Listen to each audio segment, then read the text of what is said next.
بسم اللہ الحمدللہ والصلاة والسلام علی رسول اللہ۔ السلام علیکم ورحمۃ اللہ وبرکاتہ۔ قربانی ایک اہم شعار اسلامی، قسط نمبر 8۔ جانوروں کی عمروں میں قمری سال یعنی اسلامی مہینوں اور دنوں کا اعتبار ہے، لہذا ایک سال میں 360 دنوں کا اعتبار ہوگا۔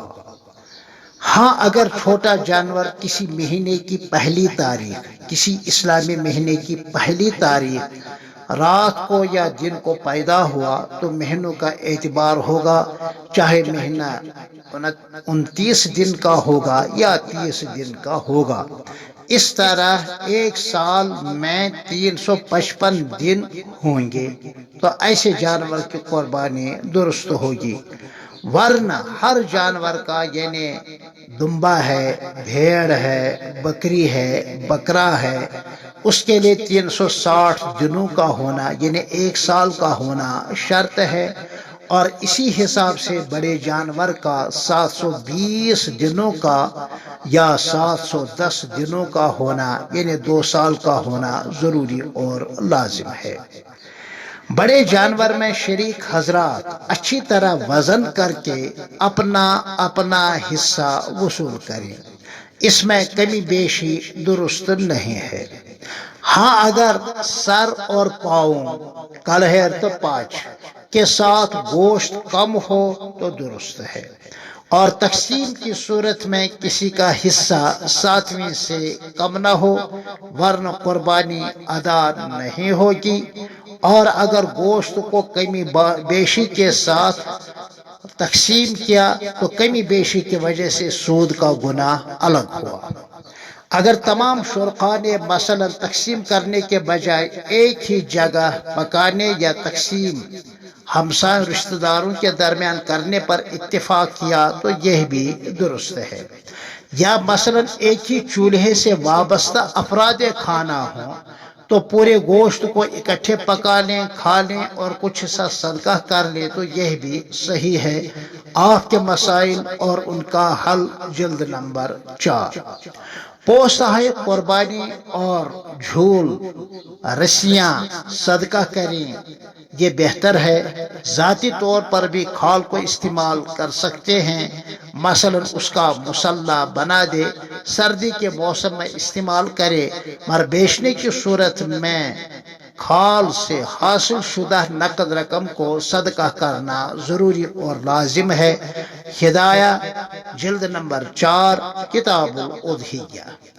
قربانی کے جانور کا کوئی حصہ بطور اجرت لینا دینا درست نہیں ہے۔ اگر ایسا کیا ہو تو اتنی رقم کا صدقہ کرنا ضروری ہے۔ فریقین پر یعنی جس نے لیا اور جس نے دیا اس کی تلافی لازم ہے، لہذا قربانی کرنے والا ذبح کرنے والے کو الگ سے اجرت دے دے۔ 10 محرم الحرام تک یعنی عاشوراء تک قربانی کے گوشت کو محفوظ رکھنا کوئی شرعاً ضروری اور لازم نہیں ہے۔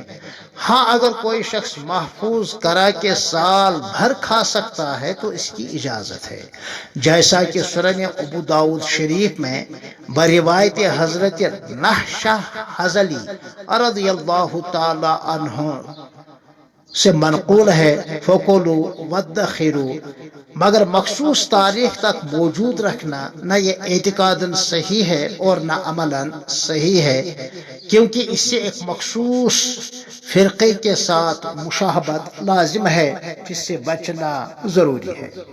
قربانی کے گوشت کو کوٹ کر، بھون کر، تل کر یا پکا کر مختلف نوع کے پکوان بنا کر کھانا درست ہے، اور یہی حکم ہے عقیقہ کے نام سے ذبح شدہ جانور کے گوشت کا بھی۔ بہتر ہے کہ گوشت کے 3 حصے کیے جائیں، ایک حصہ گھر میں پکے، باقی 2 حصے گھر سے باہر تقسیم ہو۔ ہاں اگر بڑے گھرانے میں مثلا ایک ہی قربانی وہ بھی چھوٹے جانور کی ہو تو سارا گوشت اہل و عیال کو کھلائے تب بھی صحیح ہے، اس لیے کہ قربانی میں اراقۃ الدم یعنی خون کا بہانا یعنی اللہ کی رضا کے لیے جانور کو ذبح کرنا ہی مطلوب اور مقصود ہے۔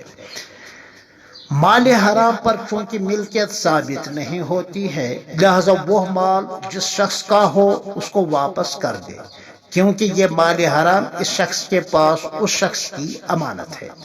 اس میں تصرف کرنے کا یعنی مال حرام میں تصرف کرنے کا حق کسی کو نہیں ہے، یہ اس صورت میں جس صورت میں کسی شخص نے کسی کا حق ناحق دبایا ہو، کسی کا مالی حق ناحق دبایا ہو، وہ بہرحال مال حرام ہے۔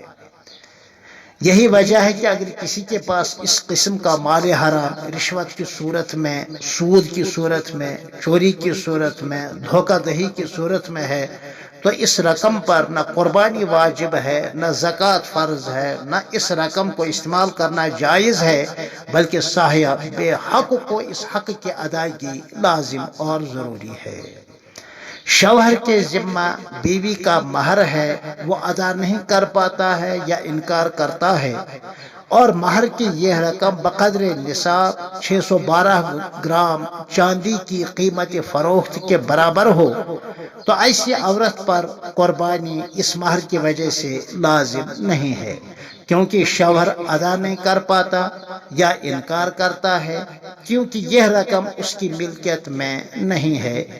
یہی حکم اس قرضے کا ہے کہ دینے والا انکار کرتا ہے یا ٹال مٹول کرتا ہے، یا دکانداروں کے تاجرانہ عرف میں یہ کہا جائے، تو ایسی صورت میں جس رقم کے وصول ہونے کی کوئی امید نہ ہو تو اس رقم پر نہ زکوٰۃ فرض ہے نہ قربانی لازم ہے۔ پھر ملتے ہیں انشاءاللہ اسی عنوان کے تحت قسط نمبر 9 میں، تب تک کے لیے اجازت ہو۔ السلام علیکم ورحمۃ اللہ وبرکاتہ۔